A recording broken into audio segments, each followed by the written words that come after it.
Surveillance pictures offering us a new perspective of how officers were lured to their death. Plus, investigators showing us for the first time the guns the killer had at the scene.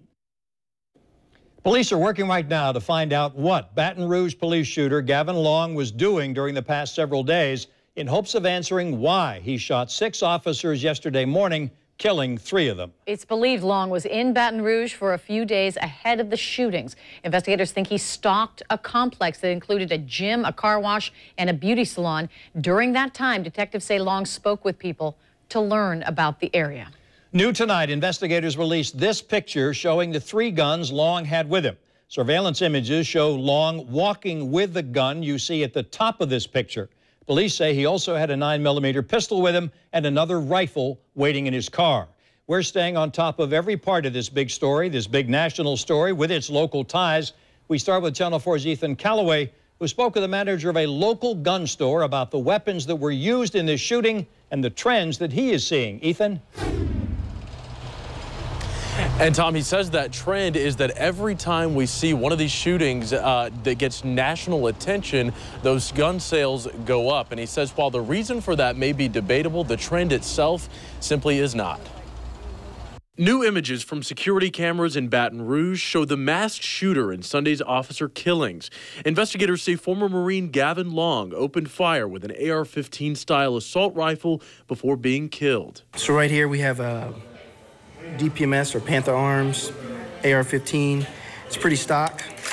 Damon Gray is the sales manager at On Target Sports in Orange Park. He says after yesterday's ambush attack in Louisiana, the store is seeing a familiar pattern. We'll see an increase of demand, and shortly thereafter we'll see a decrease in supply, and sometimes the price will go up, sometimes it'll stay the same. Gun sales are up here and across the country, but it's not just firearm purchases that are on the rise.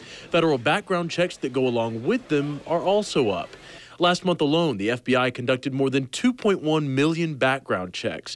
That's compared to 1.5 million in June of last year. In December, the San Bernardino massacre led to more than 3 million checks that month and more than 23 million for the entire year, setting a record. Gray says the reason for the rush to buy guns after these shootings depends on the individual buyer.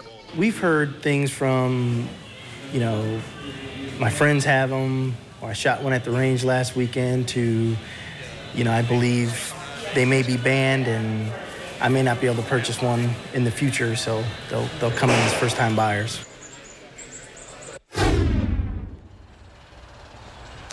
Now, the FBI conducts those background checks every time someone tries to buy a gun from a federally licensed dealer.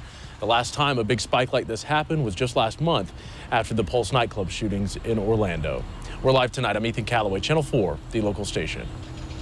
Louisiana State Police say investigators will be putting together a backward timeline to determine what steps the killer took before his murderous rampage against police.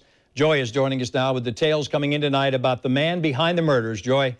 Well, Tom, from the way Gavin Long held his assault rifle to the tactical way the surveillance video reveals that Long seemed to stalk police officers as he shot them. Investigators are still trying to figure out what made the man do it. Travel from Missouri to Louisiana, then carry out his shooting spree. In recent podcasts posted on YouTube, Gavin Long's discussions focused on law enforcement and recent protests. The former Marine, who served a 6-month deployment in Iraq, gunned down 3 Baton Rouge police officers on his 29th birthday before officials were able to kill him. He was from Kansas City, and investigators say he wanted to kill cops. His prey was those police officers or any police officer that would have been in the area. Long, who tried to legally change his name to Cosmos Setepenra last year, made postings online discussing the recent killings of African-American men by police officers, including the July 5th death in Baton Rouge of Alton Sterling. Long posted online, quote, "Fighting back was the way to bring social change."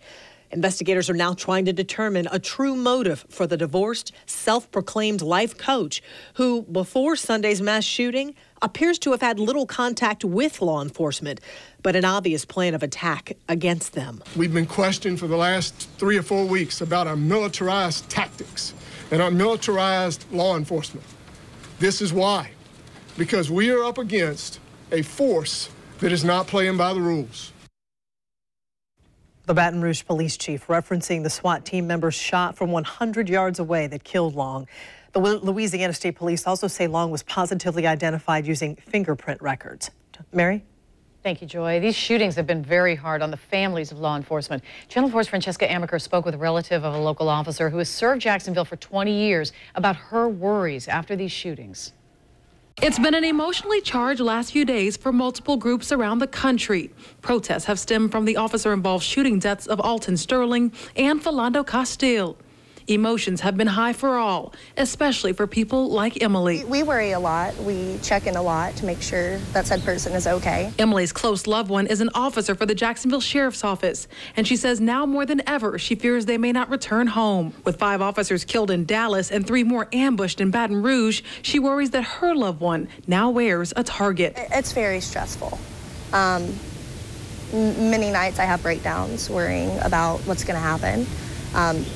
Especially the area that that person works in is a pretty bad area, so I know the risk is even higher. And for that reason, Emily has decided to show officers she cares. At the end of the month, she's hosting an event called Back the Blue to support all officers.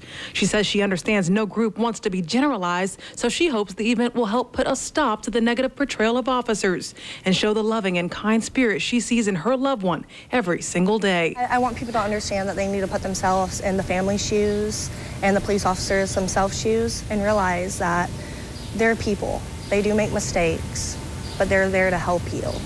And for everyone to be turning their backs against them, once again, is very heartbreaking.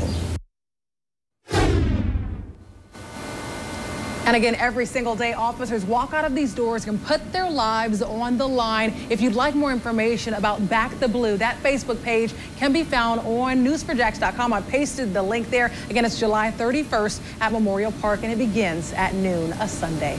But I'm reporting live at JSO headquarters, Francesca Amaker, Channel 4, the local station.